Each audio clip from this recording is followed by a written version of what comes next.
مرحبا بكم معنا كيف ما العادة. دردشة بسيطة أنا والزميلة ديالي هاجر، تحليل كروي بسيط بعين أنثوية، وغادي نهضروا على أهم ما يروج حاليا في لي باج فيسبوك، في الانستغرام، ما يروج في الصحف كذلك، وما سمي بنظرية المؤامرة. المؤامرة ديال الفيفا، المؤامرة ديال فرنسا، ما عرفناش ديال من، ولكن هناك بعض المعطيات، ولا غادي نقول بزاف د المعطيات اللي خلاتنا نشكو، خلاتنا نهضروا على ما يسمى بالمؤامرة في هذا الوقت هذا. باش ما نطولش عليكم غادي نبداو باهم حدث كروي عرفوا المغرب هذا الاسبوع، ومباراة المغرب ضد فرنسا، المباراة اللي عرفات هزيمة المنتخب المغربي من بعد باركور رائع درنا في كأس العالم. باركور اللي خلانا كنحلموا اننا نكونوا في نهائي كأس العالم، اللي خلانا نحلموا اننا نكونوا لما لا من الحاملين لديك الكأس الذهبية. ولكن للأسف المباراة عرفات بعض التدخلات اللي ما عرفناش واش هما مقصودة ام غير مقصودة، اللي غيرت النتيجة وساهمت في اننا نخرج منهزمين في هذا الماتش. حنا صحيح تقصينا، ولكن اللي ما تصرتش لينا كيف ما كنقولوا كمغاربه ماشي هي الهزيمه كان نتقبلوها بكل روح رياضيه. حنا عارفين بان دي كره القدم فيها فوز فيها هزيمه وهي غاده، ولكن اللي ما تقبلناش كجمهور مغربي هو الظلم التحكيمي اللي تعرضنا ليه. جوج ديال البينالتي ديال بوفا اللي كان يمكن لهم يغيروا المجرى ديال المباراه تماما، زياده على بزاف ديال المؤشرات، وابرزوها داكشي اللي وقع قبل ما يبدا الماتش: غياب التذاكر. الجمهور اللي كان احق انه يدخل ما دخلش، دخل واحد الجمهور اللي لا علاقه له بالتشجيع. الاغلبيه ديال الجمهور اللي كان من المفروض يعطي الدعم ويعطي لا بريسيون على الحكم باش يرجع للفار ما كانش. ما عرفناش واش داكشي كان اكسبري وقع ولا جا غير. المهم هادشي هذا المغاربه ما قدوش يسكتوا عليه.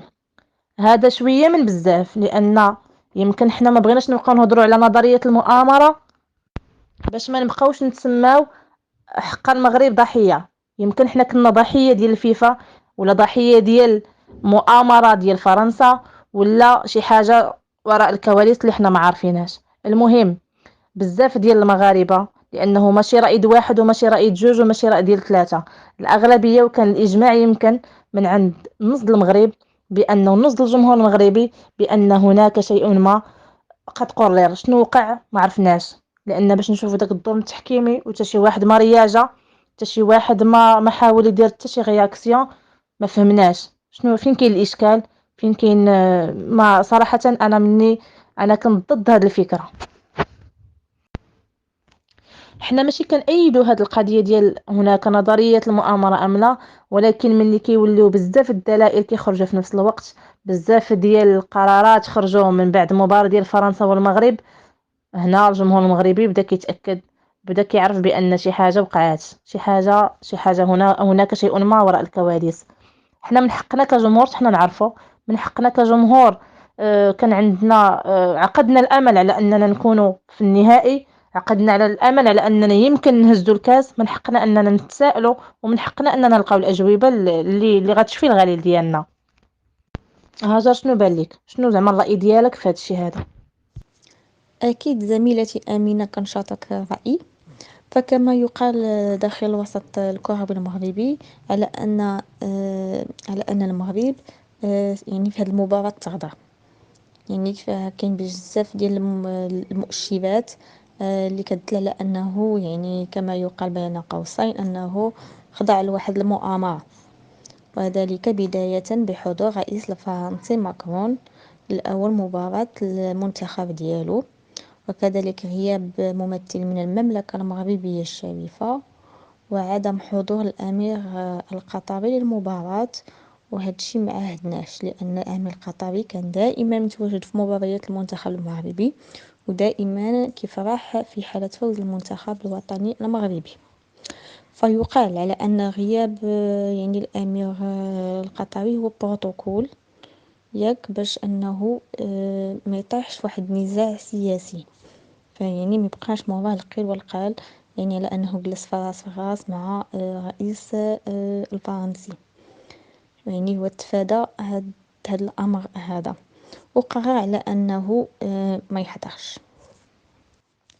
واللي كيزيد من اثبات هاد النظريه بالنسبه للمغاربه هو يعني داك لو جيست ديال رئيس الفيفا، يعني فمباشرة بعد انتهاء المباراة قرر بمنح المغرب شرف تنظيم كأس العالم للأندية للمرة الثالثة في التاريخ ديالو.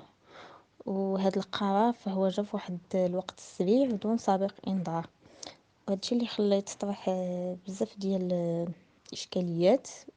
يعني مباشرة سلا الماتش تخديتي واحد القرار تعلن على انه المغرب غادي ينظم كأس العالم للأندية، فهي يعني خلقت نوع من التفاجؤ لدى الجميع.